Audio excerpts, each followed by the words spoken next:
কুষ্টিয়া মিরপুরে ফুলবাড়িয়া ইউনিয়নের ৪ নম্বর ওয়ার্ডে বিএনপির কর্মী সভা অনুষ্ঠিত হয়েছে।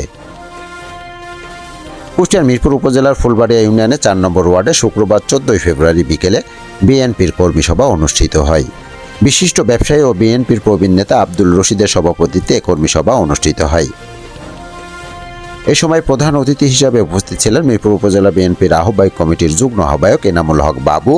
বিশেষ অতিথি হিসাবে উপস্থিত ছিলেন ফুলবাড়িয়া ইউনিয়ন বিএনপির সাবেক সভাপতি ও সাবেক চেয়ারম্যান খন্দকার টিপু সুলতান সহ বিএনপির অঙ্গ সহযোগী সংগঠনের বিভিন্ন পর্যায়ের নেতাকর্মীগণ। এ সময় খন্দকার টিপু সুলতান বলেন, যারা ৫ই আগস্টের আন্দোলনে সক্রিয় ভূমিকা পালন করেছে এবং আন্দোলনের সামনে ছিলেন তাদেরকে কমিটির সামনের সারিতে রাখতে হবে, এটি তারেক রহমানের নির্দেশ। তিনি আরও বলেন, বিগত সরকারের আমলে আমরা যে নির্যাতন সহ্য করেছি ও হামলা মামলা খেয়েছি তারা একমাত্র কমিটির প্রথম সারিতে থাকার যোগ্যতা রাখে। তাই আসুন আমরা নিজেদের মধ্যে কোনো গ্রুপিং না করে আমাদের প্রতীক যেমন একটাই ধানের শীষ, আমরা কাঁধে কাঁধ মিলিয়ে ধানের শীষকে জয়লাভ করানোর জন্য মাঠে কাজ করব।